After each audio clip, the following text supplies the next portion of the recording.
திருக்குறள் பாடத்திட்டத்தில் சேர்க்கப்படணும். பிகாமில் வரணும், எம்காம் வரணும், எம்பிஏல வரணும். நம்ம பண்ணாட்டா யாரை சார் பண்ணணும்? நம்ம ஏன் போய் ஃபிலிம் கோட்டத்தையும் பீட்டு டக்கட்டையும் கடன் வாங்குவோன்னு? நம்ம நாட்டில் ஒரு ஆள் அழகான மேலாண்மை குரு இருந்திருக்காரு, அவர் சொல்கிறத படிப்போமே. வள்ளுவர் அந்த 10 குறளையுமே மிகச்சிறப்பாக என்னென்ன முதல்ல இதுக்கு டெஃபினேஷன் மாதிரி ஒன்று சொல்லுவார். கடைசியில் நம்ம என்ன தப்பு பண்ண போகிறோமோ அவருக்கு எப்படி தான் தெரியுமோ 9வது 10வது குறளை அதையும் சொல்லுவார். இயற்கையோடு இருக்கணுங்கிறார். நீங்கள் நிறைய நூல்கள் படிச்சிருந்தாலும் இதை விட யாராவது சொல்ல முடியாது. எப்பொருள் யார் யார் வாய் கேட்பேனும் அப்பொருள் மெய்ப்பொருள் காண்பது அறிவுன்னு 1330 குறளை சொன்னவர் சொல்கிறார். நான் சொன்னாலும் நம்பாத. தமிழுக்கோ வள்ளுவருக்கோ கொஞ்சம் வேணால் பெருமை கூடலாம். ஆனால் மேலாண்மை மாணவர்கள் மேலாண்மையை சரியாக புரிந்து கொள்ள வேண்டும் என்றால் வள்ளுவத்தை படிக்கும். ஒரு மூத்த அதிகாரி சொன்னார், வள்ளுவருக்கு மட்டும் வந்து காப்பிரைட் இருந்ததுன்னா உலகத்திலே பெரிய பணக்காரர். உண்மைதான். அந்திமலை நேயர்களுக்கு அன்பு வணக்கம்.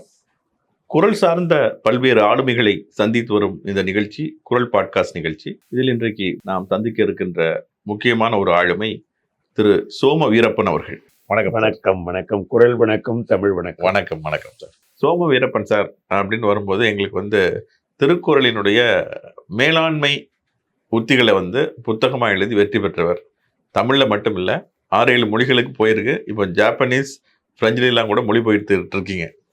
அந்த மாதிரி ஒரு சிறப்பு பெற்ற ஒரு விஷயம். உங்களுக்கு வந்து நீங்கள் பஞ்சாப் நேஷனல் பேங்க்ல வேலை பார்த்து இப்போ உயர்ந்த பதவிகள் எல்லாம் இருந்துட்டு அதுக்கப்புறம் திருக்குறள் ஆர்வம் அப்படிங்கிறதவங்க வந்து உங்களுக்கு எப்போ ஏற்பட்டது? முதல்ல அதை சொல்லிட்டு அதுக்கப்புறமா ஏன் மேலாண்மை சார்ந்த விஷயமா திருக்குறள் நூலை பார்க்கணும்னு தோணுச்சுன்னு சொல்லுங்க. திருக்குறளை பிடிக்காத தமிழனே இருக்க மாட்டோம். பள்ளிக்கூடத்தில் நம்ம அகர முதல எழுத்தெல்லாம் படிக்கிறோம், துப்பா இருக்க துப்பாய படிக்கிறோம். கல்லூரியில் படிக்கும்போது இதனால் இவன் முடிக்கும் என ஆராய்ந்து அதனை அவன் கண் விடல் அப்படிங்கிற குறள் படித்தேன். அப்போ எந்த ஒரு வேலையும் செய்யணும்னா சரியான ஆள் பார்த்து கொடுக்கணும் அப்படிங்கிறது தான் என்னுடைய சாராம்சம். எனக்கு ஜெகநாதாச்சாரியார்னு ஒரு தமிழாசிரியர் விவேகானந்தா கல்லூரியில் 69 to 72 படித்தேன். சென்னை விவேகானந்தா கல்லூரி. அவர்கிட்ட தமிழ் படித்த போது எங்களுக்கு எப்படின்னு கேட்டால், மாலை 5 மணிக்கு வகுப்பு முடியும், ஆனால் நாங்களாம் வெளியில் வர மாட்டோம். மணி அடிப்பானுங்க. சரி. வெளியில் வந்து அந்த காவக்காரன் இங்கே கெஞ்சாத குறையா வாங்கப்பாம்மா. சரி. அவர் பாடம் நடத்தினா அப்படி மெய் மறந்து பேக் பேப்பர் இது மாதிரி கட்டுண்டு கிடப்போம். அவர் வந்து ஒரு குறளை 1 வாரம் நடத்தினார்னா யாரும் நம்புவீங்களா? ஒரு வாரம், அதாவது 24/7 இல்லை. திருப்பி மறுநாள் வருவார். அவர் வள்ளுவரை கோட் பண்ணுறதுக்கு கம்பர்லேருந்து சொல்லுவார், வால்மீகிலேருந்து சொல்லுவார், ஷேக்ஸ்பியர்லேருந்து சொல்லுவார், மில்டன்லேருந்து பன்மொழி புலவர். அப்போ உண்மையிலே எங்களுக்கெல்லாம் என்ன தோணுச்சுன்னா, பேசாமல் இந்த பிஎஸ்சி மேத்ஸை விட்டுட்டு பிஏ தமிழுக்கு போயிடலான்னு சொல்கிற அளவுக்கு எங்களுக்கு தமிழ் வர. அப்போ தோணுச்சு எனக்கு, திருக்குறள்ங்கிறது வாழ்வியல் நூல், மேலாண்மை நூல்னு அப்போ எனக்கு தோணலை.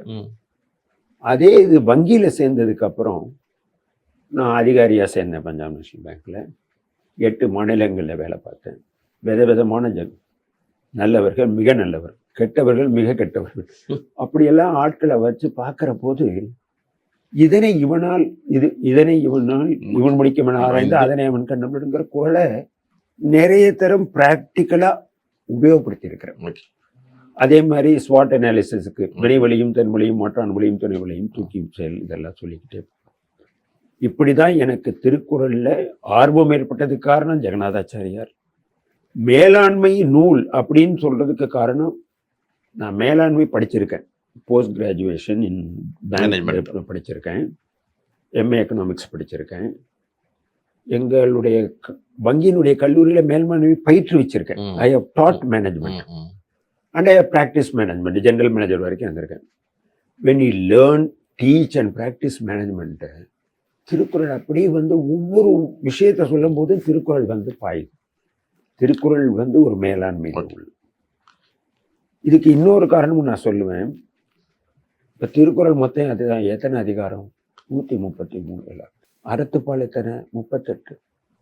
காமத்துப்பால் 25. மொத்தமே 63 தான். பொருட்பால் மாத்திரம் 70 அதிகாரம். அதாவது ஸ்டாட்டிஸ்டிக்கலி புள்ளி வரும்படி சொல்லணும்னா 50% மேலே வள்ளுவர் சொன்னது மேலாண்மை. It talks about commerce, it talks about management, it talks about economics. பொருளியல், ம். மேலாண்மையியல், ம். அப்புறம் வணிகம். வணிகவியல் மூணையுமே சொல்றாரு. இன்னொரு காரணமும் சொல்லுவேன். ம். 39வது முதல் அதிகாரம் என்ன? இறைமாட்சி. ஃபர்ஸ்ட் சிட்டிசன் ஆஃப் இந்தியா யாரு இன்னைக்கு? President of President. இந்தியா. பழைய காலத்துல ஃபர்ஸ்ட் சிட்டிசன் யாரு? அரசர். அதுல இருந்து ஆரம்பிக்கிறாரு அவர். பொறுப்பாள ஆரம்பிக்கிறதே ஃபர்ஸ்ட் சிட்டிசன்ல இருந்து ஆரம்பிக்கிறாரு. நாடுன்னா என்ன? படை, குடி, நட்பு, அரண், இவ ஆறுமுடையான் அரசருள் ஏறுங்கிறார். ஒரு நாட்டினுடைய டெஃபினிஷன்ல ஆரம்பிச்சு அரசனுடைய டெஃபினிஷன், நாட்டினுடைய டெஃபினிஷன், போர்ட்டினுடைய டெஃபினிஷன், மினிஸ்டர், இப்படியா வரிசையா அவர் சொல்லிட்டு போறாரு. அப்படின்னா it is more of economic only. நம்ம மேக்கிவெளியை சொல்றோம், யாரையோ சொல்றோம். வள்ளுவர் பொருளாதாரத்தை பத்தி, வணிகவியலை பத்தி மிக பிரமாதமா சொல்லியிருக்காரு. இன்னும் நிறைய கேள்வி கேட்க போறீங்க என்னால. Right sir. இப்போ நீங்க மேனேஜ்மெண்ட் படிச்சிருக்கீங்க. அப்போ நீங்க பெரிய பெரிய புக்லாம் படிச்சிருப்பீங்க. பிலிப் கோட்லர் அது மாதிரி ஏகப்பட்ட புத்தகங்கள் படிச்சிருப்பீங்க. எனக்கு தெரிஞ்சது ஒண்ணுதான். நீங்க நிறைய படிச்சிருப்பீங்க. நிறைய நிபுணர்கள் பத்தி எல்லாம் படிச்சிருப்பீங்க. 1,25,000 புத்தகம் போட்டுட்டு எனக்கு தெரிஞ்சு இல்ல நீங்க இதுல படிக்கும் பொழுது அந்த மேல்நாட்டு அறிஞர்கள் சொன்ன கருத்துக்களோட வள்ளுவர் எங்கெங்க ஒன்றுபடுறாரு அப்படின்னு, உதாரணத்துக்கு இப்போ பிளானிங் அப்படின்னு எடுத்துங்க. அந்த மாதிரி ஒரு கஸ்டமர் சர்வீஸ், அந்த மாதிரி ஏதாவது 2-3 விஷயங்களை கோட் பண்ணி அது எப்படி நீங்க வள்ளுவரோட. ஆக்சுவலா இது நான் அடிக்கடி சொல்றது, திருக்குறளை மேலாண்மை பாடத்திட்டத்துல சேர்ப்பதனால தமிழுக்கோ வள்ளுவருக்கோ கொஞ்சம் வேணா பெருமை கூடலாம். ஏற்கனவே ரொம்ப பெருமைப்பட்டதுதான் தமிழும் திருக்குறளும். ஆனால் மேலாண்மை மாணவர்கள் மேலாண்மையை சரியாக புரிந்து கொள்ள வேண்டும் என்றால் வள்ளுவத்தை படிக்கணும். இங்க சாதாரண மேலாண்மையில என்னன்னு கேட்டா 4 கூறு சொல்லுவாங்க: planning, organising, implementing and monitoring. இதுதான் 4 முக்கிய கூறுகள். திட்டமிடுதல். வள்ளுவர் சொல்றார், ஒரு அரசன் படையெடுக்கணும்னா என்னென்ன பண்ணணும்னு சொல்றாரு. அந்த பிளானிங்க, இந்த படையெடுக்கிறது, அரசன், பழைய காலத்தையெல்லாம் விட்டுட்டீங்கன்னா இன்னைக்கு அப்படியே சரியா பொருந்தும். எண்ணி துணிக கருமம், துணிந்த பின் எண்ணுவோம் என்பது இருக்கு. Philip Kotler consider the management guru of the modern era. அவர் நிறைய பேர் பார்த்தீங்கன்னா planning is that bridges from what we are to where we want to கோம்பாங்க. பிளானிங் இல்லாமல் எதுவுமே பண்ணக்கூடாதும்பாங்க. இது எல்லாத்தையுமே வள்ளுவர் தெரிந்து தெளிதல், தெரிந்து பணியாடல், இதில் எல்லாம் டெலிகேஷன்ல எல்லாம் சொல்ற மாதிரி இந்த குறள் எடுத்துங்க. எண்ணி துணிக கருமம், துணிந்த பெண் என்னும் இருக்கு. இதுக்கு நான் எழுதின ஒரு சாதாரண உதாரணத்தை சொல்றேன். 1971 விவேகானந்தா கல்லூரியில் படித்தேன். அப்போ விவி கிரி பிரசிடென்ட், இப்போ முர்மு மேடம் இருக்கிற மாதிரி. விவி கிரி படத்தை பார்த்துருப்பீங்க, பசங்கள்லாம் பார்த்துருப்பாங்க, நீங்கள்லாம் நேரே பார்த்துருப்பீங்க. துறைமா இருப்பார். அவரை சில்வர் ஜூப்ளிக்கு சீஃப் கெஸ்டாக கூப்பிட்டுருந்தோம். அதுக்கு அந்த கமிட்டியில் நானே இருந்தேன். பிரசிடென்ட் வர போகிறதுக்கு முன்னாடி அவங்களுடைய ப்ரோட்டோகால் ஆஃபீஸர், செக்யூரிட்டி ஆஃபீஸர் எல்லாம் சரியாக ஏற்பாடெல்லாம் சரியாக இருக்கான்னு பார்க்குறதுக்காக வந்தாங்க. நாங்கள் ஒரு 4-5 பேர் கமிட்டி மெம்பர்ஸ் வெளியில் நின்றுட்டோம். அவங்கெல்லாம் காரில் இறங்கிட்டு எங்கே ஃபங்க்ஷன் நடக்க போகுது அப்படின்னாங்க. அங்கே நடக்க போகுதுன்னு சொன்னோம், ஒரு 1/2 கிலோமீட்டர் தூரத்தில். பிரசிடென்ட் எது வரைக்கும் வருவார்னா, கேட்டுக்கு இருக்கு இது வரைக்கும் வருவார். அப்போ do you expect the president to walk 600 meters? அப்போ தான் எங்களுக்கு புரிஞ்சுது. No needs at let him come by காரணம். வேர் வில் தி கார் கோன்னா கீழே பார்த்தா வெறும் புல்லு தான் இருக்கும். So we will have to rail a road அப்படின்னு உடனே எழுதிந்தோம். பிளானிங்கிறது எவ்வளவு நுணுக்கமாக செய்கிறோங்கிறது அப்போ எனக்கு இது பண்ண. எண்ணி துணிக கருமம், ஜெகநாச்சாரியார் ஞாபகம் வந்தார், வள்ளுவர் ஞாபகம் வந்தார். துணிந்தவன் எண்ணுவோம் என்பது இருக்கு. பின்னாடி பார்த்துக்கலான்னே எதையுமே பண்ணக்கூடாது. அவங்க கேட்டாங்க, மேடையில் எத்தனை பேர் உட்காருவாங்க, யார் பக்கத்தில் யார் உட்காருவாங்க. கடைசியில் இந்த கேள்வியும் கேட்டேன், மழை பெஞ்சா என்ன பண்ணுவீங்கன்னாங்க. மழை இல்லை சார், அது வெயில் காலம் சார், மழை பெய்யாதணும். மழை பெஞ்சா என்னையா பண்ணுவீங்க அப்படின்னு அதட்டி கேட்டோன்னு சொன்னோம். கொடை பிடிப்போம். கொடை யார் பிடிப்பாங்கன்னு கேட்டாங்க. After all is the president, security concerns, கொடை பிடிப்பது இன்னாலும் எழுதினாங்க. அவர் எவ்வளவு தூரத்தில் இருக்கணும் அப்படின்னு எழுதினாங்க. This is call planning. நம்ம ஃபுல் ட்ரெஸ் ரிகர்சல்லாம் சொல்றோம்ல, எல்லாத்தையுமே பிளான் பண்ணி பண்ணணும். அப்படிங்கிறதுக்கு எண்ணி துணிக கருமம், துணிந்தமின் எண்ணுவோம் என்பது இருக்குங்கிறது ஒரு மிக அருமையான குறள் நினைக்கிறேன். இந்த மாதிரி அன்றாட வாழ்க்கையில பார்க்கலாம். வள்ளுவர் மேலாண்மை நூல்களை சொல்றதையும் சொல்றாரு, சொல்லாததையும் சொல்றாரு. ஓகே. டைம் மேனேஜ்மெண்ட் நீங்க கேள்விப்பட்டிருப்பீங்க. Time is very precious, it is irreversible, irretrievable. Valluvar வந்து டைம் மேனேஜ்மெண்ட்டுக்கு மேல டைமிங் மேனேஜ்மெண்ட் சொல்றாரு. காலமறிதல்ங்கிற எதையுமே அந்தந்த பருவத்துல செய்யணும், கரெக்டான டைம்ல செய்யணுங்க. ஞாலம் கருதினும் கைகூடும், காலம் காலம் கருதி இடத்தால் இடத்தால் செய்யுங்க. இந்த டைமிங் மேனேஜ்மெண்ட் கொக்கொக்க கூம்பும் பருவத்து மற்றவன் குற்றத்தக்க குற்றத்தை சீர்த்த தீர்த்த இடத்துல இடத்துல. எல்லாத்தையுமே ஒரு டைமிங். இப்போ ஒரு புது பிரான்ச் ஓபன் பண்ணணும்னா டைம் மேனேஜ்மெண்ட்டா டைமிங் மேனேஜ்மெண்ட்டா? ஒரு ஆளை சஸ்பெண்ட் பண்ணணும்னா டைம் மேனேஜ்மெண்ட்டா டைமிங் மேனேஜ்மெண்ட்டா? Timing management. ரெண்டுக்கு என்ன சார் வித்தியாசம்? டைம்னா வெறுமனே time is precious, we should not waste time. Timing மேனேஜ்மெண்ட்டுங்கிறது you do the right thing in the right time. ஒரு ஆளை சஸ்பெண்ட் பண்றது திடீர்னு சஸ்பெண்ட் பண்ணிட்டு போக முடியுமா? என்ன சூழ்நிலை, என்ன எதிராளியுடைய சூழ்நிலை, என்ன திருப்பி அதே சொல்றாரு அவர். அதே மாதிரி எல்லா புக்லையும் உங்களுக்கு வந்து பிளானிங், டெலிகேஷன் இதெல்லாம் இருக்கும். வள்ளுவர் வந்து ஒரு படி மேல போய் how to move with the பாஸ்ங்கிறார். அதாவது மன்னரை சேர்ந்து உங்களுடைய புத்தகத்துக்கு ஆங்கில தலைப்பு கூட வித்தியாசமான சிங்கத்துடன் நடப்பது எப்படி, art of jogging with boss. Okay. எனக்கு தெரிஞ்சு எந்த ஒரு மேனேஜ்மெண்ட் ஸ்கூல்லையும் பாஸ் மேனேஜ்மெண்ட் ஒரு சாப்டர் கிடையாது. ஆனா நீங்க சக்சஸ் ஆனவங்களை எல்லாரையும் கேளுங்க, பாஸ் மேனேஜ்மெண்ட் தான் சக்சஸ். முக்கியமானது டெஃபினட்டா ஃபெயில் ஆனதுக்கும் ராங் பாஸ் மேனேஜ்மெண்ட் தான் இருக்கும். வள்ளுவர் ஒரு அமைச்சன் அமைச்சு அரசன்கிட்ட எப்படி நடந்துக்கணும்னு சொல்றாரு. மன்னரை சேர்ந்துள்ளது, மன்னரை சேர்ந்துள்ள அதிகாரம். அதுல அகலாது அணுகாது தீக்காய்வார் போல்க இகழ்வேந்தர் சேர்ந்து ஒழுகுவார்ங்கிற மாறுபட்ட முன்னநிலை உடையவரும். ஏன்னா he can afford to be. நம்ம தான் பாக்குறோம்ல உலகத்துல யார் யார் எப்படி இப்படி மாறுபட்ட நிலையில இருக்காங்க. அரசனா இருக்கவும் மாறுபட்ட நிலையில இருக்கலாம். அவன்கிட்ட ஜாக்கிரதையா இருந்துக்கோங்கிறார், எச்சரிக்கையா இருந்துக்கோங்கிறார். இந்த மாதிரி மேனேஜ்மெண்ட் ஸ்கூல்ஸ்ல ரெகுலர் சிலபஸ்ல இல்லாததையும் வள்ளுவர் சொல்றாரு. நீங்க ஆக்சுவலா சில சாப்டர்ஸ் எல்லாம் பாத்தீங்கன்னா மேனேஜ்மெண்ட் புக்ல வர மாதிரி வரும். பிளானிங், ஆர்கனைசிங், கம்யூனிகேஷன், சொல் உண்மை அதிகாரம். அதை விட ஒரு சிறந்த ஒரு சொல் உண்மைக்கு எடுத்துக்காட்டே இல்லையுமே. இதுல சொல்லுக சொல்லை பிரிதோர் சொல் அது வெல்லும் இன்மை அறிந்து. எவ்வளவு நல்ல சொல்றதுக்கு முன்னாடி யோசிச்சுக்கோங்க. அதே மாதிரி நாரா மலரணையர் ஒருத்தன் வந்து நல்லா படிச்சுட்டு அதை சொல்ல தெரியாட்டா பெருசா பூத்திருக்க பூவுக்கு வாசம் இல்லை.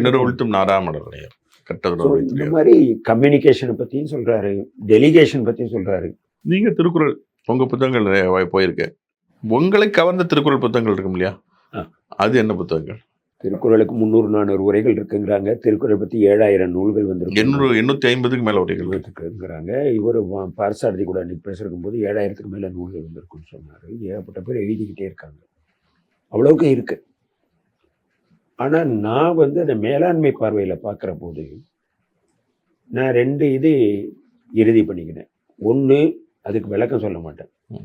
பொருள் என்ன, இது என்ன, சந்திப்பிக்கிறது அந்த வேலையில. 2வது, நமக்கு இன்றைய நடைமுறை சூழ்நிலைக்கு எப்படி பொருத்தமா இருக்கும் இதை சொல்றதுக்கு ஒரு இது கேள்விப்பட்டுருவீங்க. ஒரு விஷயத்தை தெரிஞ்சுக்கிட்டா செய்யலாம், புரிஞ்சுக்கிட்டா தான் சொல்ல முடியும். ஒரு ஆசிரியரா இருந்து சொல்லணும்னா புரிஞ்சுக்கணும். இது புரிஞ்சுக்கிறதுக்கு எனக்கு மிக உதவியா இருந்தது தமிழண்ணலுடைய உரை. தமிழண்ணல்ங்கிறவங்க அது குறித்து நீங்க ஒரு உரை கூட ஆற்றிருக்கீங்க, யாமறிந்த உரைகளிலேன்னு நம்ம அண்ணா நூற்றாண்டு பல்கலைக்கழகத்துல கூட ஆட்டினேன். தமிழண்ணல் உரையை நான் அது மீனாட்சி புத்தக நிலையம் போட்டது. 40 ரூபா தான். திருக்குறள் தெளிவுரை தமிழண்ணல்ங்கிற பேர். ஏன் அதை நான் உயர்வா சொல்லேன்னா, இப்போ நம்ம சொல்வன்மை அதிகாரம் பத்தி பார்த்தேன். எல்லாரும் சொல்வன்மை அதிகாரத்துக்கு பொருள் சொல்லிக்கிட்டு போறாங்க. இந்த தமிழண்ணலுடைய உரையில பார்த்தீங்கன்னா அதுல அவர் சொல்றாரு, இது வழக்காடு மன்றத்தில் வழக்காடுபவர்களுக்கு பொருந்தும், இது ஆசிரியர்களுக்கு பொருந்தும் அப்படின்னு அவர் பிரிச்சு சொல்ற போது அதுக்கு தகுந்த மாதிரி குறளை நம்ம நல்லா இன்டர்பிரட் பண்ண முடியுது. 1. 2வது, பொச்சாவாமைன்னு ஒரு அதிகாரம். பொச்சாப்புன்னா கடமை மறதி. பொதுவா பல நூலாசிரியர்களும் அதுக்கு பொழிப்புரை எழுதும் போது, முறையை எழுதும் போது மறதிங்கிற தலைப்பு தான் கொடுக்குறாங்க. இவர் மாத்திரம்தான் அதுக்கு கடமை மறதி அப்படின்னு சொல்றாரு. மறதிக்கும் கடமை மறதிக்கும் நிறைய வேறுபாடு இருக்கு இல்லையா? இந்த மாதிரி மீனாட்சி புத்தக நிலையம் போட்ட இந்த தமிழனுடைய உரை மிகச்சிறப்பானது. ஆனால் அது மிக எளிமையான உரை. ரெண்டாவது நான் அதிகமாக பார்த்தது ஜி வரதராஜனுடைய உரை. தங்கராஜன் ஒருத்தர் இருந்தாருங்க, தெய்வ திரு தங்கராஜ் ஆயிட்டார். அவர் கோயம்புத்தூர்ல இருந்தார். வாய்ஸ் ஆஃப் வள்ளுவர் அப்படின்னு சி ராஜேந்திரன் ஐயா ஐஆர்எஸ் ரிட்டையர்டு ஒரு குழு நடத்துகிறாங்க. அதில் நீங்கள் நான் மெம்பர். அதில் பல அறிஞர்கள் இருக்காங்க, தமிழ் அறிஞர்கள். அதில் இந்த தங்கராஜ் ஐயாவும் இருந்தார். நான் திருக்குறள் எழுதும்போது அடிக்கடி அவர்கிட்ட கேட்டுக்குவேன் வழிகாட்டுதல். அப்போ அவர் சொன்னார், நீங்கள் ஜி வரதராஜன் உரையிலேருந்து நான் படித்து சொல்கிறேன்னு 2-3 தடவை சொன்னார். அப்போ நான் சொன்ன நானே அந்த நூலை வாங்கிடுறேன். எல்லாருக்கும் மு வரதராஜனை தெரிஞ்சிருக்கும். அது 500க்கு மேலே பதிப்புகள் போயிருக்கு. முதல்ல தமிழில் எளிய தமிழில் வந்தது. இதை படிச்சிருக்கேன். நான் புலியூர் கேசிங்கனும் படிச்சிருக்கேன், கருணாநிதி உரையும் படிச்சிருக்கேன், குண்டாடி அடிகளாருடைய உரையும் படிச்சிருக்கேன், பல உரைகள் படிச்சிருக்கேன், சுஜாதா உரை கூட படிச்சிருக்கேன். எல்லாத்துக்கும் மேலே குரல்.net, குரல்திறன்.com, குரல்திறன்.com, அது இணையத்தில் திறன் உரைன்னு ஒன்று போட்டிருக்காங்க. அவங்க எல்லாத்தையும் பகுத்தாய்ந்து கடைசியில் ஒரு உரையாக போடுவாங்க, திறன் உரைன்னு. அதையும் படிக்கிறேன். எல்லாத்தையும் சேர்த்துக்கிட்டு நண்பர்கள்ட்ட எல்லாம் கலந்துக்கிட்டு அப்புறம் அதுக்கு தோதான ஒரு நிகழ்ச்சிகளை தொகுத்து கட்டுறேன். இப்போ தமிழன் உரை, ஜி வரதராஜன் உரை, இது தவிர உங்களுக்கு குரல் சார்ந்து எழுதப்பட்ட நூல்கள், இப்போ நீங்கள் மேனேஜ்மெண்ட் சார்ந்து எழுதிருக்கீங்க, இந்த மாதிரி எழுதப்பட்ட வேற ஏதாவது நூல் உங்களுக்கு பிடித்தது அப்படின்னு ஏதாவது இருக்கா? நான் படித்தேன். எந்த ஆஸ்பெக்டுக்காக, எந்த ஒரு குறிப்பிட்ட நூல் அப்படின்னா, திருக்குறள் சார்ந்த ஒரு நூல், அதில் சொல்லப்பட்ட இந்தந்த விஷயங்களுக்காக எனக்கு பிடிச்சது அப்படின்னு கோடிட்டு காட்டுற மாதிரி ஏதாவது நூல்? இல்லை, நான் திருக்குறள் நூல்கள் எழுதுறதுக்கு முன்னாடி நிறைய வாங்கினேன். எல்லாரும் எப்படி அணுகுமுறை வச்சிருக்காங்கன்னா, இப்போ மானிட்டரிங் அப்படின்னா மானிட்டரிங்க்கு வேற வேற சாப்டர்ஸ்லேருந்து அவங்க குரல் எடுத்து போடுறாங்க. நான் அந்த இது எனக்கு உடன்பாடாக தெரியல. நான் சாப்டர் வைஸே போயிட்டேன். குரல் வழியே முதல் குரல், 2வது குரல், 3வது குரல்னு போயிட்டேன். ஏன்னு கேட்டால் வள்ளுவர் அந்த 10 குரலையுமே மிகச்சிறப்பாக என்னென்ன முதல்ல இதுக்கு டெஃபினேஷன் மாதிரி ஒன்று சொல்லுவார், விளக்கம் மாதிரி ஒன்று சொல்லுவார். கடைசியில் நம்ம என்ன தப்பு பண்ண போகிறோமோ அவருக்கு எப்படிதான் தெரியுமோ 9வது 10வது குரல் அதையும் சொல்லுவார். இயற்கையோடு இருக்கணுங்கிறார். நீங்கள் நிறைய நூல்கள் படிச்சிருந்தாலும் லோக்கல் லாஸை ஃபாலோ பண்ணுங்கிற இந்த மாதிரிலாம் நம்ம ஏன்னா நிறைய படிச்சிருக்கோம். இதை விட யாராவது சொல்ல முடியாது. எப்பொருள் யார் யார் வாய் கேட்பேனும் அப்பொருள் மெய்ப்பொருள் காண்பது அறிவுன்னு 1330 குரலை சொன்னவர் சொல்றாரு. நான் சொன்னாலும் நம்ப உண்மையான அறிவை பயன்படுத்திக்கங்கிறார். அதனால நான் பல நூல்கள் படித்திருந்தாலும் என்னுடைய வழி தனி வழின்னு சொல்லிட்டு குரலை இவங்க 2 பேர் சொல்றதை வச்சு வாழ்க்கையோட உங்களுக்கு உதாரணம் சொல்லணும்னா, என்ன கேட்டாலும் கிடைக்குமான்னு ஒரு கட்டுரை எழுதுனாங்க. என்னன்னு கேட்டால் 2 குழந்தைங்களுக்கு சோறு ஊட்டியிருப்பீங்க. நீங்கள்லாம் சோறு ஊட்டும் போது குழந்தை என்ன கேட்டாலும் கொடுப்போம். ஒரு தடவை அப்படியே ஆச்சு. நான் குழந்தைக்கு சோறு ஊட்டினேன், 10 ரூபா நோட்டு எடுத்து கொடுத்தேன். குழந்தை கேட்டான்னு. அவன் 500 ரூபா நோட்டு தான் வேணும்னு கேட்குறான். என் ஒய்ஃப் அங்கேயும் சொல்கிறா, உங்களுக்கு குழந்தை முக்கியமா 500 ரூபா முக்கியம்? அது ஒரு $1 மில்லியன் கொஸ்டின், 500 ரூபா கொஸ்டின் ஆயிடுச்சு. அந்த மாதிரி வள்ளுவர் சொல்றார். அவர் சொல்ற ஒவ்வொரு குரலையும் நம்ம தினசரி வாழ்க்கையில பொறுத்து பார்க்க முடியுது. குழந்தைங்களுக்கு சொல்ற போது 483வது குரல்ல அருணை என்ப உளவோ கருவியால் காலம் அறிந்து செய்யும். இது குழந்தைங்களுக்கு யாரும் சொல்லி கொடுத்தாங்களா? இல்லை. பட் அவங்களுக்கு நீங்க பார்த்துருப்பீங்க. அந்த சாப்பிட சொன்னா நம்ம சாப்பிடும் போது என்ன குழந்தைங்களுக்கு தெரிஞ்சுக்கலாம். வள்ளுவர் இயற்கையை பார்த்த மாதிரி இதை நம்ம பொருத்தி பார்க்கலாம் இந்த குரலை. இப்போ நீங்கள் நிர்வாகம் சார்ந்து நிறைய இயங்கியிருக்கீங்க சார். அப்போ உங்களுடைய வங்கி பணியிலையாக இருக்கட்டும், அல்லது பல்வேறு நிறுவனங்கள், தொழில் சார்ந்த நிறுவனங்களாக இருக்கட்டும், அங்கே போய் நீங்கள் உரையும் ஆற்றிருக்கீங்க. அப்படி வருகின்ற பொழுது நீங்கள் அந்த எந்தெந்த மாதிரி குரல்களை உங்களுடைய மேலாண்மை கருத்துக்களோட பொருத்தி சொல்கிறீங்க? அப்படி சொன்ன விஷயங்களில் பெரும் வரவேற்பு பெற்ற விஷயம், அதாவது அந்த நிறுவனங்களுடைய முதலாளிகள் தேர்ந்தோ அல்லது நிறுவன தொழிலாளர்கள் தேர்ந்தோ பெரிய வரவேற்பு பெற்ற விஷயம் அப்படின்னு சொல்லி எந்த குரல் அல்லது எந்த பிரின்சிபலோட சொல்வீங்க? நீங்கள் ஒரு அருமையான கேள்வி கேட்டீங்க. தொழில் அதிபர்களுக்கு, ஏன்னா இது அகாடமிக் இல்லை, வள்ளுவர் நம்ம பேசுறது வெறுமனே MBA கோர்ஸ் இல்லை, இண்டஸ்ட்ரியலிஸ்ட்டுக்கு அப்ளை ஆகும். கம்ப்ளைண்ட் இஸ் எ கிஃப்ட்னு ஒரு புக்குங்க. கம்ப்ளைண்ட்டுங்கிறது ஒரு பொக்கேவான், அது ஒரு கிஃப்டா. கஸ்டமர் சர்வீஸில் மோஸ்ட் இம்பார்ட்டன்ட் திங் வந்து கஸ்டமர் ஃபீட்பேக். ஓகே. இன்ஃபேக்ட் ஒருத்தர் என்ன சொல்றாருன்னா, customer is the king, he can send even the CEO out of ஆஃபீஸுங்கிறார் by purchasing product from another person. அப்படி இருக்கும்போது கஸ்டமர் ஃபீட்பேக் உண்மைங்கிறதுக்கு செவி கைப்புங்கிறார். அண்ணாமலுக்கு சொல்லும் போது காதே கரிச்சு போற அளவுக்கு சொன்னா கூட தேராமன்னாஸ் இப்போது உடைய எழுத சிறப்ப இமறு வியப்பன்னு கத்துனா எல்லாத்தையும் முழுக்க கேட்டுக்கிறாங்க. இடம் மறிச்சானா முழுக்க கேட்டுக்கணும். ஞானோ அரசன் ஞானே கல்வன் அப்படின்னு விழுந்தான்ல, அந்த மாதிரி சிஇஓக்கு அதுதான் டெஃபினிஷன். செவி கைப்ப கஸ்டமர் ஃபீட்பேக்கை கேட்டுக்கணும். அதே மாதிரி இன்னொன்று வந்து மார்க்கெட்டிங்கில் நீங்கள் சொல்லலாம், 633 பிடித்தலும் பேணி கொள்ளலும் பிரிந்தார் பொறுத்தலும் வல்லது அமைச்சு. ஒரு எப்படி நீங்கள் கஸ்டமரை இன்க்ரீஸ் பண்ணலாம் சொல்லுங்க. ஒன்று, you must get fresh customers. நீங்கள் எப்படி ஃப்ரெஷ் கஸ்டமர்ஸுக்கு வேலை பண்ணிட்டு இருக்கீங்க, உங்கள் காம்படிட்டர் அதே வேலையை பண்ணிட்டு இருப்பான்ல. அப்போ எக்ஸிஸ்டிங் கஸ்டமர் உங்களை விட்டு போகணும். அப்புறம் அவுல் யூ ஹேவ் க்ரோத். நீங்கள் உங்கள் கஸ்டமரே வச்சுக்கிட்டு அவருக்கே வெளியில் போகாமல் பார்த்தீங்கன்னா க்ரோத்தே இருக்காது இல்லை. புது கஸ்டமர் வரணும். அதான் பிடித்தலும் பேணி காத்தலும் புரிந்தார் கொள்ளணுங்கிறார் அவர். இது மார்க்கெட்டிங் ஃபிலிப்கார்ட்டில் சொல்கிறத தான் இவரும் சொல்கிறாரு. சார், இப்போ வந்து நீங்கள் உங்கள் இதில் வந்து நிறைய சம்பவங்கள் எழுதியிருப்பீங்க. நான் கூட அதை வந்து குமார் அப்படிங்கிற கேரக்டர் வச்சு நான் வந்து குமார சம்பவங்கள் கூட ஒரு இதில் விமர்சனம் பண்ணும்போது சொல்லியிருந்தேன்.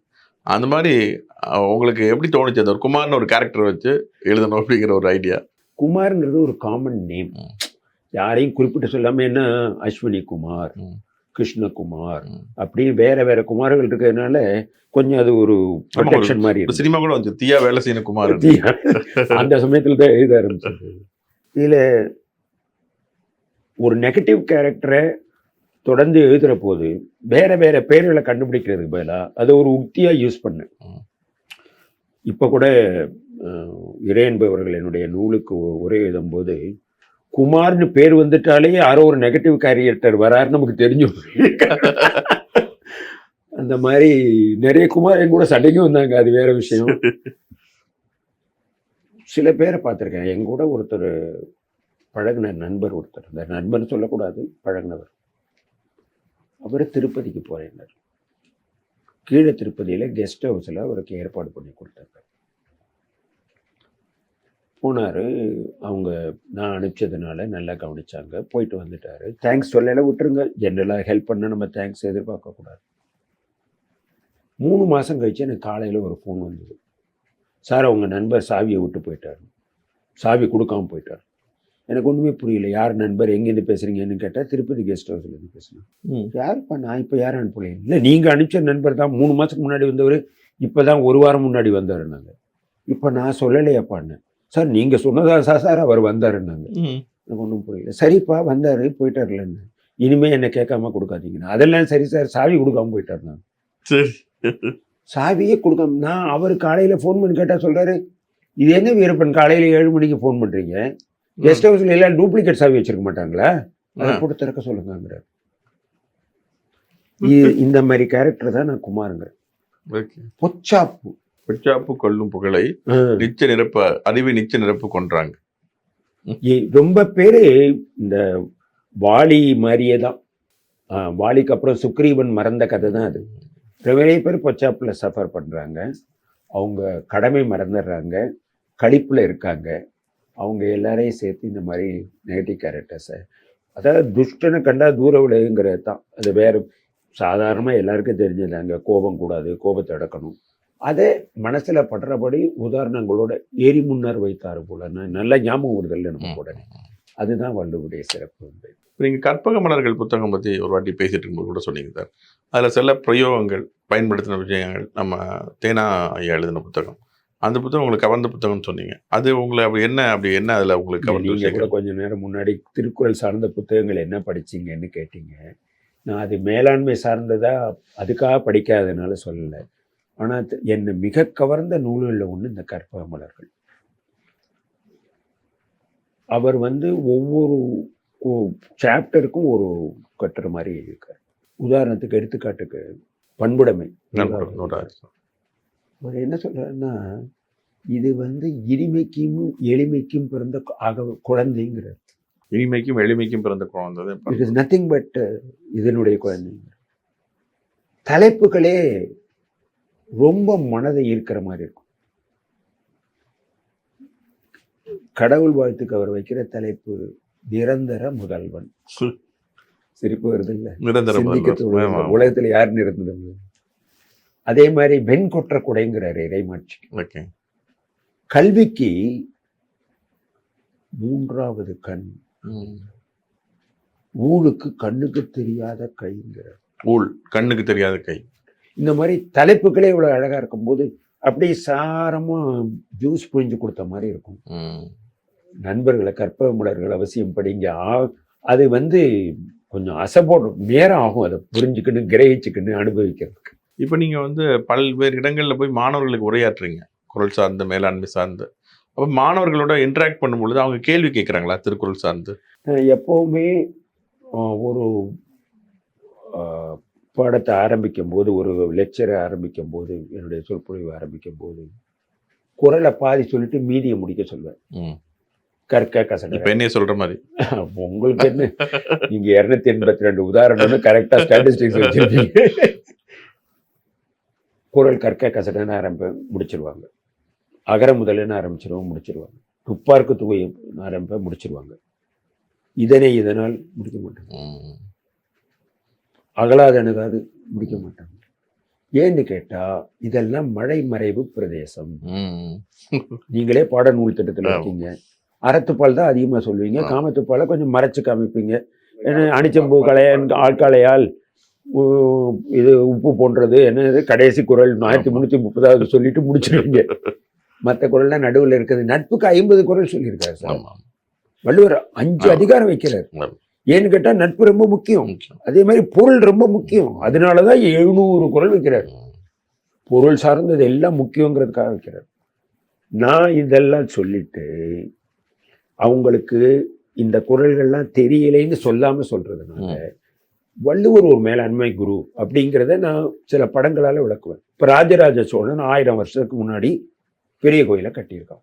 அவன் என்ன கோயிலை திடீர்னு போய் கட்டியிருப்பான்? பிளான் பண்ணியிருப்பானா? பண்ணியிருக்க மாட்டானா? பேப்பர்ல பண்ணாட்டாலும் ஏதோ தோல்லையோ இதுலயோ ஒண்ணு எழுதியிருப்பான்ல. 25 வருஷம் ஆச்சு அந்த கோயில் கட்டுறது. இதெல்லாம் பிளானிங் தானே. அதே மாதிரி ஆர்கனைசிங். அவன் போய் கடாரம் கொண்டான்னுக்குறான். அங்கே போய் சவுத் ஈஸ்ட் ஏஷியன் நாட்டுக்கெல்லாம் போயிருக்கான்னா டெலிகேஷன் இல்லாமல் நடந்திருக்குமா? ஒரு தலைவனை வச்சிருப்பான், அவனுக்கு கீழே ஆட்களை வச்சிருப்பான். ஸோ கம்யூனிகேஷன் இல்லாமல் இருந்திருக்குமா? உன்னுடைய திட்டங்களை எல்லாம் சொல்லியிருப்பான். மானிட்டரிங் இல்லாமல் இருந்திருக்குமா? Planning has been there for thousands of years. நம்ம மேலாண்மைங்கிற வார்த்தை 2ஆம் உலகப் போருக்கு பின்னாடி தொழில் புரட்சிக்கு அப்புறம் வந்திருக்கு. அதுக்கு முன்னாடி மேலாண்மைங்கிற வார்த்தையே ரொம்ப கிடையாது. ஒரு 75-100 வருஷமா தான் இருக்கு. அதுக்கு முன்னாடி அட்மினிஸ்ட்ரேஷன், நிர்வாகம் அந்த மாதிரி எல்லாம் சொல்லிட்டு இருந்திருக்காங்க. ஆனா இந்த காலத்துல எலக்ட்ரிசிட்டி இருந்து, டெலிகம்யூனிகேஷன் இருந்து, இவ்வளவு சொபிஸ்டிகேட்டட் அட்வான்ஸுக்கு அப்புறம் பண்ற மேனேஜர் விட அந்த காலத்துல கஷ்டமா இருந்திருக்கும். அப்ப management must have been deeper and very sensible. அதைத்தான் நான் எடுத்து சொல்றேன். அந்த மாணவர்களுக்கு அதைத்தான் எடுத்து சொல்றேன். அதனாலதான் அதை ரெலவன்ஸ் ஒத்துக்கிறாங்க.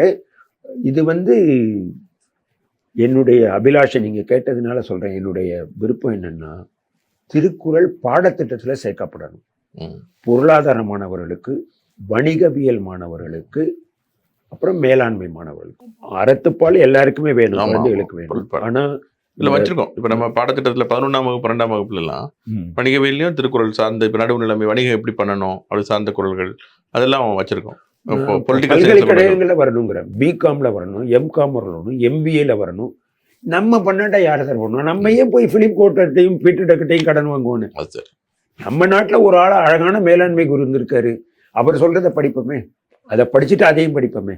வேற ஏதாவது மேற்கோள்கள் சார்? நீங்க பிலிப் கோட்டர் மாதிரி, பீட்டர் டக்கன் மாதிரி வேற மேல்நாட்டு மேனேஜ்மெண்ட் குரு சொன்னது?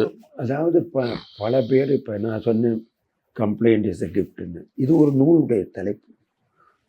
4 இம்பார்ட்டன்ட் திங்ஸ் இன் எக்ஸிக்யூஷன் ஒன்று இருக்கு. எல்லாத்தையுமே வள்ளுவருடைய குரலோட பொருத்தி சொல்லலாம். இப்போ ஷரு ரக்னேக்கர் இருக்காரு, இந்தியன் மேனேஜ்மெண்ட். அவர் சொன்னதெல்லாம் வள்ளுவர் சொல்லியிருக்காரு. ஏன்னு கேட்டா வார்த்தைகள் தான் வேறுபடுமே தவிர கருத்து ஒண்ணுதான்.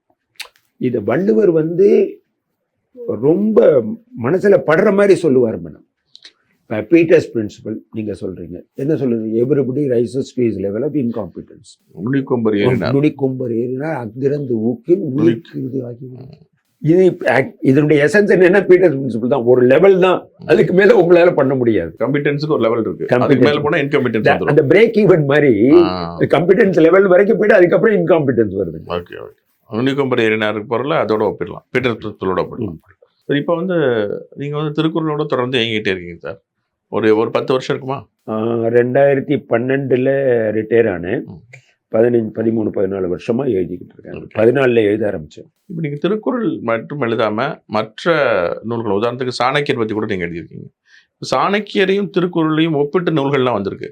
அப்படி நீங்க இப்போ எழுதும்போது, சாணக்கியர் எழுதும் பொழுது எங்கேயாவது திருக்குறள் உங்க மனதில் வந்து போதா? ஏகப்பட்டோம். அது மாதிரி ஏதாவது சொல்ல முடியுமா? குறளை வந்து வள்ளுவர் கோபத்தை வந்து நிலத்தை அறைந்தான்ங்கிறார். நான் இதையெல்லாம் ரொம்ப அனுபவிப்பேன். ஒருத்தர் நிலத்தை அறைகிறான், தன்னை வியந்தான்பர். இந்த மாதிரி விஷயங்களை வந்து மனசுல ஆழமா பட்டிருக்க போது சாணக்கியருடைய 50 கட்டுரை ஒரு நூலும் 51 கட்டுரை ஒரு நூலும் வந்திருக்கு. கிட்டத்தட்ட ஒரு 101 கட்டுரையில 20-25 டைரக்டா திருக்குறளை கோட் பண்ணிருக்கு. ஏன்னா கருத்துக்கள் ஒண்ணுதான், கோவப்படக்கூடாது, ஆத்திரப்படக்கூடாது, கண்ட்ரோல் பண்ணிக்கணும், இதெல்லாம் நிறைய இடத்துல கோட். சில இடங்கள்ல இப்போ வந்து பரிமேல் இலக்கர் சொல்வாரு, சில இடங்கள்ல வடநூல் மரபிலிருந்து வள்ளுவர் மாறுபட்டு முன்னேறி செல்கிறார், அதாவது அதை விடவும் எக்ஸ்டென்சிவா தமிழ் பண்பாட்டுக்கு ஏற்ப சிந்திக்கிறாரு அப்படின்னு சொல்லுவாரு. ஸோ அந்த மாதிரி நீங்க எங்கேயாவது பண்ணும்போது வள்ளுவர் வந்து மற்ற ஆட்கள் சொன்னதை விடவும் நல்லா சொல்லியிருக்காரு அப்படின்னு வியந்த விஷயங்கள்? இப்போ வந்து காட்சிக்கு எளியன் கடிஞ்சொர் நல்லனே நீக்கு ஒரு மன்னன் நிலம். ஒரு அதிகாரத்துல இருக்கவனுக்கு எது இல்லாம போகக்கூடாதுன்னு எவ்வளவு அழகா சொல்ற. காட்சிக்கு எளியன்னு சொல்லணும். நீங்க பாத்தீங்கன்னா ராஜா வர்ற ராஜாஜி, ராஜ கம்பீர, ராஜ மார்த்தாண்ட, இப்படிதானே சொல்றோம். இதானே ராஜ பரம்பரை வழக்கம். எங்க பார்த்தாலும் பவரை சுத்தி நிறைய பேர் சுத்தி இருக்காங்க. காட்சிக்கு எளியன்.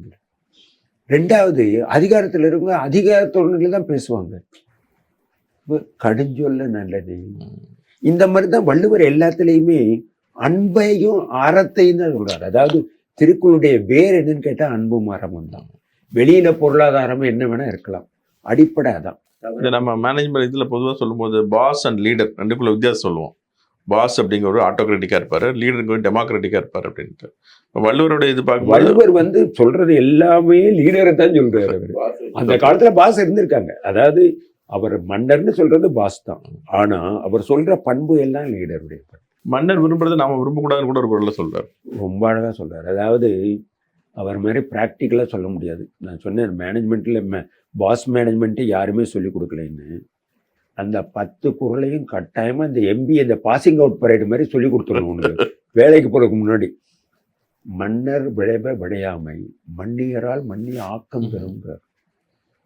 அதாவது ராஜா இருக்கிறாரு, அவர் ஆசைப்படுறதுக்கெல்லாம் நீ ஆசைப்பட. பழைய காலத்துல ராஜா என்ன ஆசைப்பட்டிருப்பாரு, அந்த புறம் வச்சிருந்திருப்பாரு, அல்லது வந்து அவர் 4 பேர் போய் பாட்டு பாடுவாங்க. இப்ப ராஜாவை பாட்டினா 1000 பொற்காசு, மந்திரியை பாட்டினா 100 பொற்காசுன்னு வைக்க முடியுமா? அந்த காலத்துல இருந்திருக்கு. அதே மாதிரி இப்போ இன்னைக்கு ஒரு CEO இருக்காருன்னா, normally some bosses may come late, some bosses may take more photographs, some bosses may be given bouquets, they may given shawls.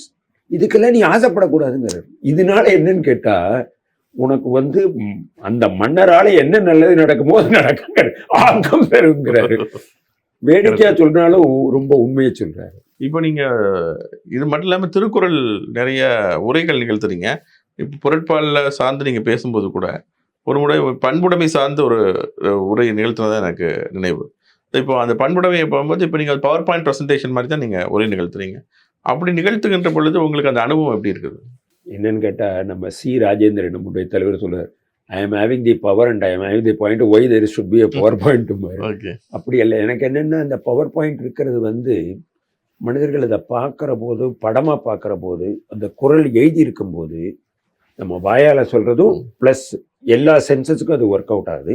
அதனால நான் எப்போவுமே பவர் பாயிண்ட் ப்ரெசன்டேஷன் யூஸ் பண்ணுவேன். தென்காசி திருவள்ளுவர் கழகத்தில் என்ன ஒரு தடவை பேச கூப்பிட்டாங்க மாதாந்திர கூட்டத்துக்கு. அப்போ என்ன பேசுகிறீங்க? நாங்கள் மேலாண்மை பேசுகிறேன். என்ன அப்போ இருந்தார் தலைவர், 97 வயசு, சிவராமகிருஷ்ணன் ஐயா. அவர் சொன்னார், நீ என்ன திருக்குறளே இப்போ மேலாண்மையே பேசிட்டு இருப்பியா, புதுசாக ஏதாவது பேசி சரி. என்ன பேசணுன்னு, உங்களுக்கு 99வது அதிகாரம் வருதுன்னாரு. அதுக்குள்ளார மாற்றிட்டு 100வது அதிகாரம் வருது, பண்புடைமைன்னு. நல்லதையான்னு தயார் பண்ணிட்டு போய் பேசணும். அப்போ கற்பக மலர்கள் நிறைய உதவியாக இருந்தது.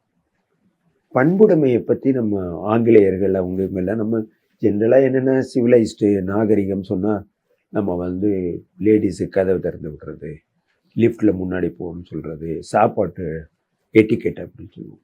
வள்ளுவர் அவர் வந்து எளிமையும் இனிமையும் தான் பண்புடைமை. மரம்போல் கூர்மையினும் மரம்போல் மக்கட்பண்பு இல்லாதவர். இதை விட ஒன்று சொல்லுவோம், எவ்வளவு கெட்டிக்காரன் நம்ம பார்க்குறோமோ, எவ்வளோ பேரை பெரிய கெட்டிக்காரன் சார். பண்பு இல்லைன்னா என்ன பிரயோஜனம்?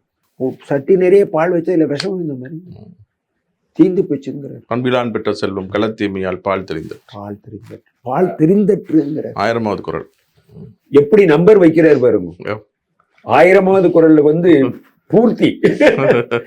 666வது குறள் கூட எண்ணிய அங்கே இதுவரை எண்ணிய திண்ணியராக பெருன்னு கரெக்டா பாதி 665 வந்து கூட 666 அவரே அவருக்கு சபாஷ் போட்டுக்கிற மாதிரி. சில குறள் எண்கள் தான் 1122 அந்த மாதிரி தான். உடம்போடு உயிரென்ன மற்றென்ன இம்மடந்தையோட எம்முடைய நட்பு. உடம்புக்கும் உயிருக்குமான தொடர்பு போன்றது. உடம்பு இல்லைன்னா பேய் அல்லவா? உயிர் மாத்திரம் இருந்தா அது பேய் அல்லவா? இல்லாட்டா அது சவம் அல்லவா? ரெண்டு சேர்ந்தாதானே மனிதர். எவ்வளவு அழகான ஊமை பாருங்க. இம்மடந்தையோட நட்புன்னு முடிக்கிறாரு. இம்மடந்தையோட எம்முடைய நட்பு. இந்த மாதிரி 1122 நீங்க நம்பர்கள் சொன்ன ஒண்ணு 11 22 1 2 பேர் தான். ஆனா 2 பேரும் ஒண்ணு. சரி, இப்ப திருக்குறள் நம்ம பல மொழிகள்ல மொழிபெயர்க்கப்பட்டிருக்கு. அது மாதிரி உங்களுடைய art of jogging with boss, சிங்கத்தோட நடப்பது எப்படிங்கிற உங்களுடைய அந்த மேலாண்மை சார்ந்த இந்த புத்தகமும் பல மொழிகளில் மொழிபெயர்க்கப்பட்டிருக்கு. குறிப்பாக ஹிந்தி, பஞ்சாபி போன்ற மொழிகளில். அந்த மொழிகளில் இதற்கான வரவேற்பு எப்படி இருக்கு சார்? தமிழிலிருந்து ஆங்கிலத்தில் நானே மொழிபெயர்த்துட்டேன். 125 கட்டுரை அதிகம்ங்கிறதுனால அதை 2 பாட்டாக பண்ணேன். ஒன்று வந்து art of jogging with boss 60 கட்டுரை, அப்புறம் ட்ரஸ்டிங் அண்ட் ட்ரஸ்டிங் 2வது பாட்டை 65 கட்டுரை. இந்த ஃபஸ்ட்டு பாட்டை இப்போ ஒவ்வொரு மொழியிலையாக வெளியில் கொண்டு போகும்போது ஹிந்தியில் டிரான்ஸ்லேட் பண்ணேன். எனக்கே ஹிந்தி நல்லா தெரியும், இருந்தாலும் லக்னோவை சேர்ந்த ஒருத்தர் மூலமாக ஹிந்தியில் டிரான்ஸ்லேட் பண்ணி நான் ஓவர்சீ பண்ணேன். நான் மேலாண்மை நூல்னு சொல்கிறதுனால இதை மேலாண்மை சார்ந்தவர்கள்கிட்ட தான் அணிந்துரை வாங்கணும்னு நம்ம Indian institute of management Trichy, இந்திய மேலாண்மை கழகம் திருச்சி, பவன்குமார் சிங் டாக்டரேட், அவர்கிட்ட கேட்டேன். அவர் இதை படிச்சுட்டு பிரமாதம், நானே உங்களுக்கு கொடுக்குறேன். எங்கள் அப்பாவும் நானும் திருக்குறளை மொழிபெயர்த்திருக்கோம், நிறைய பார்க்கணும். கன்னியாகுமரிக்கு போயிட்டு விவேகானந்தர் சிலையை பார்த்துட்டு வந்துட்டு ஐஏஎம் திருச்சியில் போனீங்கன்னா ஒரு பக்கம் வள்ளுவர், ஒரு பக்கம் விவேகானந்தர் இருக்காங்க. ஸோ அவர் வள்ளுவர் எனக்கு ஆசீர்வாதம் பண்ணி அவர்கிட்ட அனுப்பிச்சிட்டாருன்னு வச்சுக்கோங்க. அவர் வந்து மிக அருமையான ஒரு அணிந்துரையோட ஐஏஎம்ல அவங்க ஹாலில் தான் நாங்கள் புக்கே ரிலீஸ் பண்ணோம். இந்தியில் பப்ளிஷ் பண்ணது வந்து பிரபாத் பப்ளிகேஷன் 12,000 புக்கு போட்டிருக்காங்க. அப்துல் கலாமுடைய புக்கில் அவங்க தான் போட்டாங்க. நான் அவங்களுக்கு நூலை அனுப்பிச்ச உடனே திருக்குறள்னு ஆரம்பித்தேன் பியூஷ்குமார் டைரக்டர்கிட்ட. அவர் எனக்கு திருக்குறள் பற்றி எல்லாம் சொல்ல ஆரம்பிச்சிட்டார். நாங்கள் தான் உங்கள் அப்துல் கலாம் புக்கே போட்டோம், நீங்கள் எனக்கு என்ன திருக்குறள் பற்றி சொல்கிறீங்க, புத்தகத்தை அனுப்புங்கன்னாரு. நான் அனுப்பிச்சேன், உடனே போட்டுட்டாங்க. அதே மாதிரி பஞ்சாபியில் வந்து நான் பஞ்சாப் நேஷனல் பேங்க்ல இருந்ததுனால பஞ்சாபி தொடர்பு இருந்தது. லவ்லி ப்ரொஃபஷனல் யூனிவர்சிட்டியில் போய் ரிலீஸ் பண்ணேன். மான்வின்னு ஒரு ஸ்கூல் எஜுகேஷனில் இருந்தவர், ரிட்டையர்ட் ஆனவர் டிரான்ஸ்லேட் பண்ணியிருக்காரு. அங்கே போய் நான் சொன்னது நாராமலர் குறள் தான் திருக்குறளுக்கு எடுத்துக்காட்டு. ஏன்னா மாணவர்களும் ஆசிரியர்களுமா இருந்தாங்க. தட்னாம்பார் கையும் முறை ஒரே கைதட்டு வள்ளுவருக்கு. வள்ளுவர் 2000 வருஷமா பெஸ்ட் செல்லருங்க. வீரப்பனால என்ன பண்ண முடியும்? 2000 வருஷமா ஒரு பெஸ்ட் செல்லர். அவருடைய கருத்துக்கள்லாம் அவ்வளவு ஏற்புடையதா இருக்கு. அங்க வந்து இந்த பாடத்திட்டத்தில் சேர்க்கறதுக்கு முயற்சி பண்றோம். ஏன்னா ஒரு மூத்த அதிகாரி சொன்னார், வள்ளுவருக்கு மட்டும் வந்து காப்பிரைட் இருந்ததுன்னா உலகத்திலே பெரிய பணக்காரர். உண்மைதான். 700-800 உரைகள் வந்திருக்கு. இத்தனை மொழிகளில் நம்ம டிரான்ஸ்லேட் பண்ணியிருக்கு. ஒடியாவில் பண்ணிட்டேன். மலையாளத்தில் பண்ணுற போது சேதுன்னு சாகித்ய அகாடமி வின்னர், அவருக்கு நூல் அனுப்பிச்சேன். அவர் வெகுவாக பாராட்டி அணிந்துரை கொடுத்துருக்காரு. நம்ம பஞ்சாபி நூலுக்கு Gagandeep Singh IAS additional chief secretary அவங்க கொடுத்துருக்காங்க. செல்லுமிடம் எல்லாம் சிறப்புன்றவருக்கு வள்ளுவர். எங்க போனோம். ஃப்ரெஞ்சில் கோயல் பப்ளிஷர்ஸ் போட்டிருக்காங்க. ஃப்ரெஞ்சில் போடுற போது நான் கொஞ்சம் தயங்கினேன். யாருக்கும் முன்பணம் கொடுத்தோ செலவு கொடுத்தோ போடல, அவங்கவுங்க அதை போடுறாங்க. நான் டிரான்ஸ்லேஷனுக்கு கொஞ்சம் செலவு பண்ணுவேனே தவிர அவங்க தான் போடுறாங்க, அது விற்கிது. இப்போ செவாலிய விருது ஒருத்தவங்க வாங்கினாங்க அங்கே எத்திராஜ் காலேஜில் ப்ரொஃபஸர். அவங்களுக்கு இந்த நூலை அனுப்பிச்சேன். இந்த நூலை பற்றி எழுதி எப்படி நீங்கள் வாங்குங்க. ஏற்கனவே வாங்கிட்டேன்ட்டாங்க. ஃப்ரெஞ்சுக்கு தான் உண்மை நுங்கம்பாக்கத்தில் ஏற்கனவே வாங்கிட்டாங்க. ரொம்ப சிறப்பாக எழுதியிருக்கீங்கன்னு சொல்கிறாங்க. அதனால ஃப்ரெஞ்சுலேயும் நல்லா போகுது. இப்போ ஜெர்மனிய மொழியிலையும் ஜப்பனீஸ் மொழியிலையும் மொழிபெயர்த்துக்கிட்டு இருக்கேன்.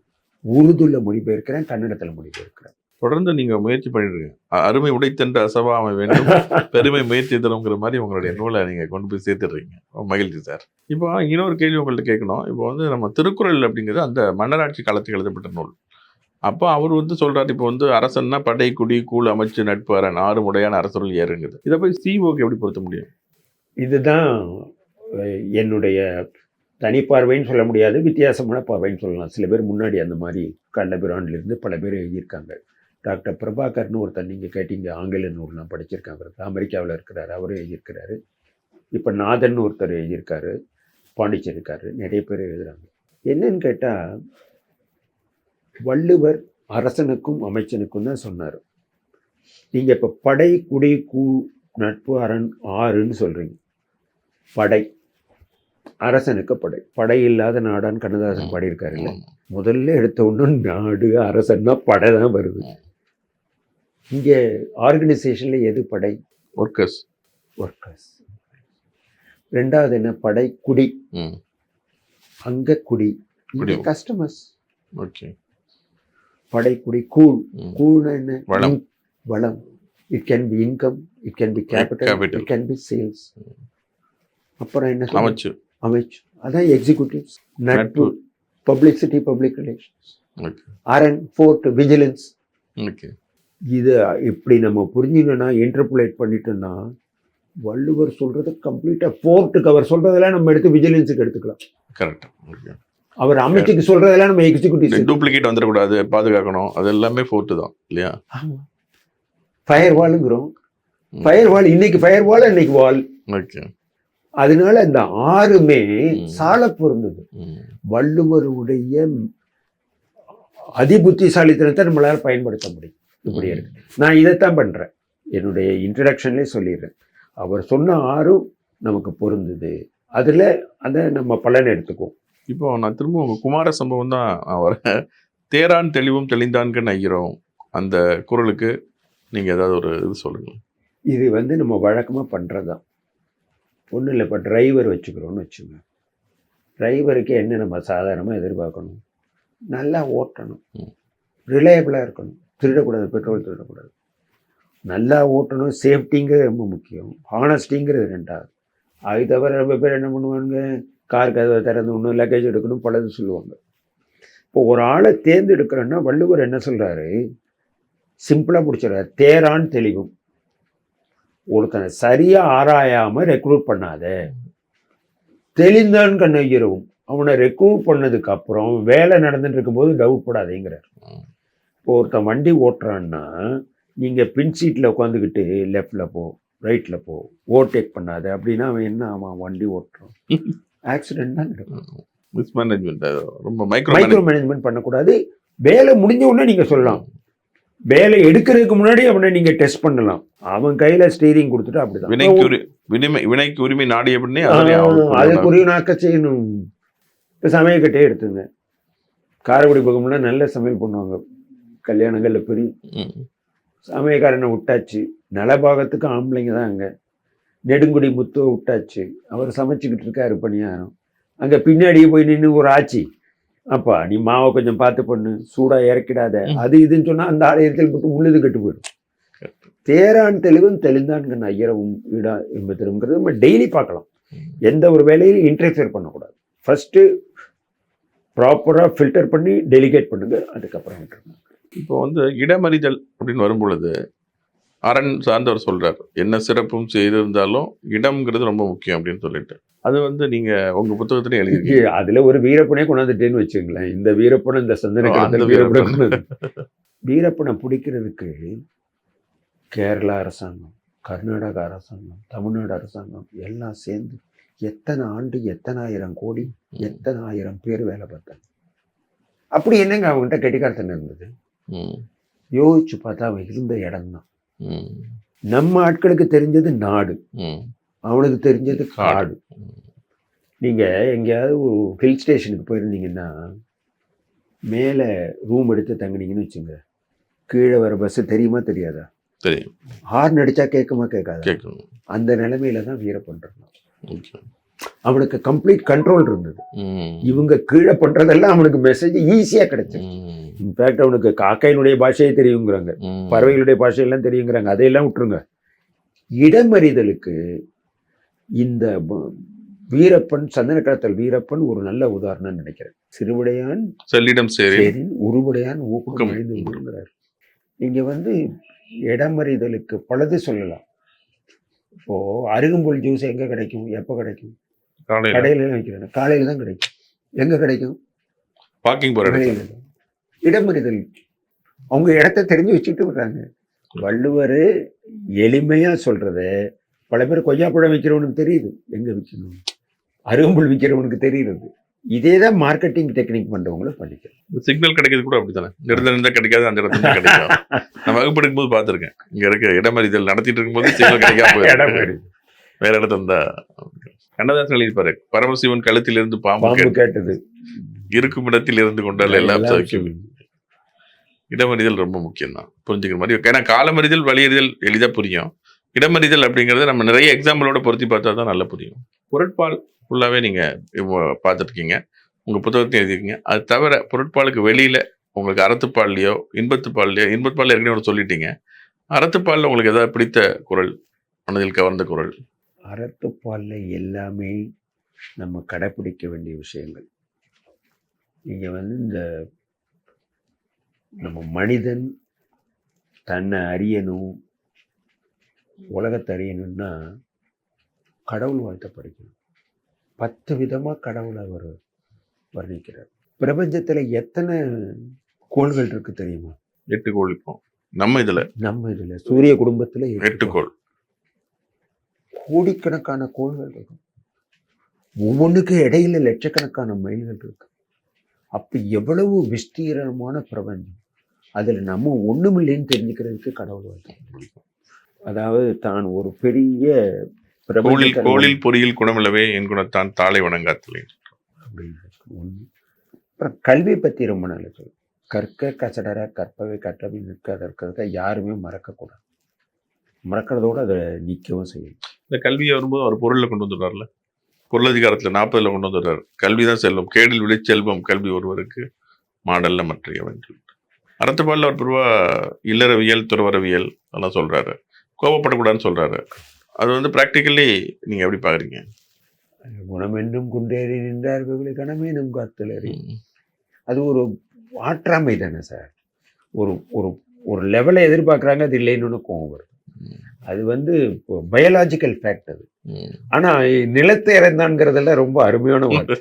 எரிமுன்னர் வைத்தர், இதெல்லாம் ரொம்ப அருமையான வார்த்தைகள் சொல்லுங்க. சரி சார், உங்க நேரத்தை ஒதுக்கி மிக அற்புதமா திருக்குறள் எப்படி வந்து வள்ளுவர் எப்படி ஒரு மேனேஜ்மெண்ட் குரு அப்படிங்கிறதையும், அது உங்களுடைய art of jogging with boss அப்படிங்கிறது புத்தகத்தை, சிங்கத்தோடு நடப்பது எப்படி அப்படிங்கிறது புத்தகத்தை பிற மொழிகளில் மொழிபெயர்க்கும் பொழுது அது எப்படி வரவேற்பு பெறுது, நவீன மேலாண்மை தத்துவத்தோட பீட்டர்ஸ் பிரின்சிபலாக இருக்கட்டும், பீட்டர் ட்ரக்கராக இருக்கட்டும், நம்மளுடைய பிலிப் கோட்லராக இருக்கட்டும், அவங்களோடலாம் வள்ளுவர் எப்படி ஒத்து போகிறாரு, அவங்க வள்ளுவரோட எப்படி ஒத்து போகிறாங்க அப்படிங்கிறத ரொம்ப அற்புதமாக நீங்கள் சொன்னீங்க.